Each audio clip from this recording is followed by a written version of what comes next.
আছে যারা সিয়াম পালন করে ঠিক, কিন্তু তারা সিয়ামের যে মূলনীতিগুলো রয়েছে সেগুলো রক্ষা করতে পারে না। কেমন ভাবে?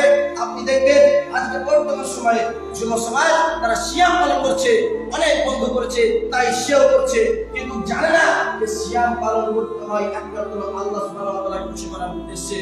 কিন্তু সে সিয়াম পালন করছে, ইউটিউব, মোবাইল, ফেসবুকে সে গান বাজনায় আসক্ত হয়ে সে দিন রাত টাইম কাটাচ্ছে। তার দোয়া, তার জিকির, তার সিয়াম আল্লাহ সুবহানাহু ওয়া তাআলার কাছে কি গ্রহণযোগ্য হতে পারে? কখনোই হতে পারে না, কারণ সে গান বাজনায় আসক্ত হয়ে আছে। সে উপবাস থাকতে পারে, সিয়াম থাকতে পারে না। আপনাকে সিয়াম একমাত্র আল্লাহ সুবহানাহু ওয়া তাআলাকে খুশি করার উদ্দেশ্যে রাখতে হবে। আপনাকে ওই গান বাজনা থেকে আপনাকে বেঁচে থাকতে হবে। আপনার টাইম কাটছে না, আপনি মসজিদে এসুন এবং এখানে এসে কোরআন ও হাদিসের আপনি জ্ঞান চর্চা করুন এবং আপনি কি ভালো কাজ করুন, মানুষের উপকার করুন। আপনি তাই বলে আপনি গান বাজনায় আসক্ত হয়ে আপনি টাইম কাটাবেন, এটা করলে আপনার সিয়াম আল্লাহ সুবহানাহু ওয়া তাআলার দরবারে গ্রহণযোগ্য হবে না। তারপরে আপনাকে কি করতে হবে? তারপরে জীবন থেকে বেঁচে থাকতে হবে সিয়ামের রমজান মাসে। আমাদের সমাজে অনেক মা বোন আছে যারা কি সকালবেলায় রান্না বান্না করতে হয় না, আগে রান্না বান্না করে তো অন্য মাসে, আর সকালবেলায় যখনই সকাল হয়ে যায় মা বোনরা এক জায়গাতে বসে তারা গীবত গাইতে শুরু করে দেয়। আবার অনেক বাবা জীবন আছে যারা চায়ের দোকানে বসে এমন ভাবে জীবনে আড্ডা খেলায় এমন ভাবে লিপ্ত হয়ে যায়, সে প্রচুর পরিমাণে আপনি দেখবেন যে মানুষ আজকে রমজান মাসে আপনি খেয়াল করে দেখবেন ইয়ার যারা সমবেত হয়ে ইয়ার গীবত আর ইজ্জত কাহাতেই থাকে। এটা থেকে আপনাকে বেঁচে থাকতে হবে। আপনার স্ত্রী, আপনার বোন, আপনার সন্তান, আপনার মেয়েকে এই গীবত থেকে আপনাকে রক্ষা করতে হবে, কারণ গীবত করলে আপনার সিয়াম নষ্ট হয়ে যাবে, সিয়াম আপনার হবে না।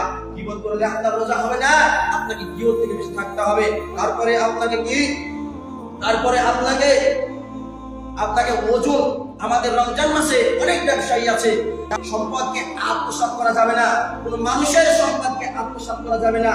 আপনি কোন ব্যক্তির মাঠ থেকে ফসলকে চুরি করে নিয়ে এসে আপনি ইফতার করছেন, আপনি কোন মানুষের ফলকে চুরি করে নিয়ে এসে আপনি কি করছেন? আপনি মাগরিব পর আপনি ইফতার করছেন, আপনার ওই চুরি করা ফল ও ইফতার দিয়ে আপনার কি রোজা বা সিয়াম আপনার হবে না। তারপরে আপনাকে সুদ ও ঘুষ থেকে বেঁচে থাকতে হবে, সুদ ও ঘুষ থেকে বেঁচে থাকতে হবে। আপনি আজকে খোঁজলেন ঘরে ঘরে আপনি সুদের কারবার দেখতে পাবেন। আপনাকে এই রমজান মাসকে আপনাকে কাজে লাগাতে হবে। এই রমজান মাস এসেছে, আপনাকে ওই সুদের কারবার ছেড়ে আপনাকে আল্লাহ সুবহানাহু ওয়া তাআলার উদ্দেশ্যে ইবাদত বন্দেগী করতে হবে। ওই আল্লাহ সুবহানাহু ওয়া তাআলার ইবাদত বন্দেগী করতে হবে। আপনি দেখবেন যে একই সুদ কত বড় পাপ, সকলেই জানেন যে 1 টাকা সুদ খেলে মায়ের সাথে 36 বার জেনা করার সমান পাপ হয়। তাহলে সুদ থেকে আপনাকে বেঁচে থেকে আপনাকে সিয়াম পালন করতে হবে। এই শর্তগুলো পালন করে আপনাকে সিয়াম পালন করতে হবে এবং 5 ওয়াক্ত সালাত কায়েম করতে হবে। আপনি দেখবেন অনেক যুব সমাজ রয়েছে যারা সিয়াম পালন করে ঠিক, কিন্তু সালাতে আসে না, মসজিদে আসে না, তার উপবাস থাকাই হয়, তার সিয়াম পালন করা হয় না। কারণ সিয়াম পালন করতে হবে একমাত্র আল্লাহকে খুশি করার উদ্দেশ্যে, আল্লাহকে খুশি করার উদ্দেশ্যে সিয়াম পালন করতে হবে। কিন্তু সে সালাত কায়েম করতে আসে না, কিন্তু সে সালাত কায়েম করতে যদি না আসে, তাহলে ওই সালাত যদি সিয়াম পালন করেছে, সালাত কায়েম করছে না, তাহলে তার সিয়াম আল্লাহ সুবহানাহু ওয়া তাআলা গ্রহণযোগ্য হবে না। তাকে সিয়াম পালন করতে হবে, তাকে সালাতও কায়েম করতে হবে, তাকে হালাল রুজি কন্ট্রোল করতে হবে, তাকে নেশা জাতীয় জিনিস থেকে পরিহার করতে হবে এবং তাকে গীবত থেকে তাকে বেঁচে থাকতে হবে এবং গালিগালাজ থেকে বেঁচে থাকতে হবে। অনেক সমাজ দেখবে যে সিয়াম আছে, অনেক স্বামী তার স্ত্রীকে গালিগালাজ করতে থাকে, মারধর করতে থাকে। সমাজে অনেক মানুষকে দেখবেন ঝামেলা লাগলে সে সিয়াম অবস্থাতে গালিগালাজ করতে থাকে, সে সিয়াম অবস্থাতে গালিগালাজ করতে থাকে। আর সিয়াম অবস্থাতে গালিগালাজ করলে আপনার ওই সিয়াম আর থাকে না, আপনার উপবাস হয়ে যায়।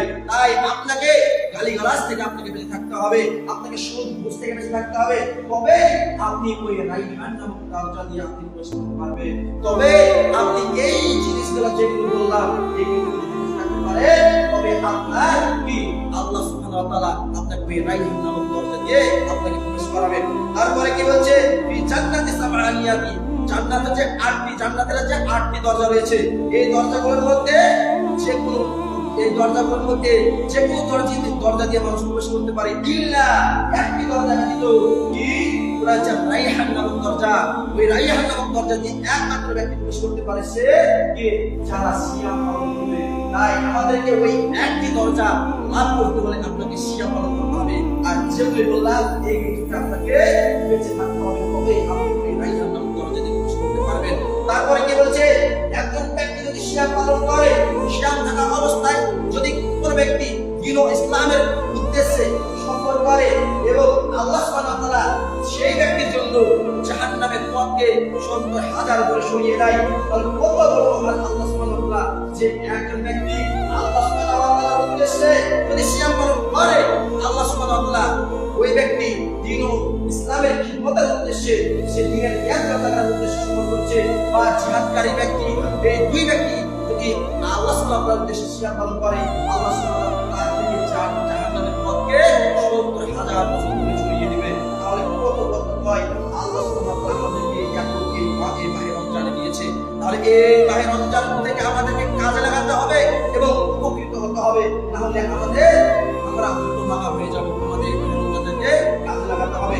তারপরে কি বলছেন যে মান সাআমা রমাযানা ঈমানান ওয়া ইহতিসাবান গুফরা লাহু মা তাকাদ্দামা মিন যামবি, যে ব্যক্তি ঈমানের সাথে সওয়াবের আশায়, যে ব্যক্তি ঈমানের সাথে সওয়াবের আশায় এই রমজান মাসে সিয়াম পালন করলো, আল্লাহ সুবহানাহু ওয়া তাআলা তার পাপকে ক্ষমা করে দিল। আল্লাহ সুবহানাহু ওয়া তাআলা এই রমজান মাসে যে ব্যক্তি ঈমানের সাথে সওয়াবের আশায় সিয়াম পালন করলো, আল্লাহ সুবহানাহু ওয়া তাআলা তার গুনাহগুলো ক্ষমা করে দিল। তাহলে আমাদের এই মাহে রমজানে এত বরকত দিয়েছে যা অন্য মাসে আর দেননি। এই মাহে রমজানে আল্লাহ সুবহানাহু ওয়া তাআলা এত বরকত দিয়েছেন যা অন্য মাসে আর দেননি। তাহলে আমাদেরকে ঈমানের সাথে সওয়াবের আশায় আমাদেরকে এই মাহে রমজানকে আমাদেরকে কাজে লাগাতে হবে। এই মাহে রমজানকে উপেক্ষা করে আমরা অনেক বেদাতি আমল করে থাকি, ওই আমল থেকে আমাদেরকে বেঁচে থাকতে হবে, না হলে আল্লাহ সুবহানাহু ওয়া তাআলা আমাদের ওই আমলের সাথে সাথে আমাদের নেক আমলগুলো কি বরবাদ হয়ে যেতে পারে যদি আমরা বিনা করে থাকি। তাই আমাদেরকে সঠিক জ্ঞানের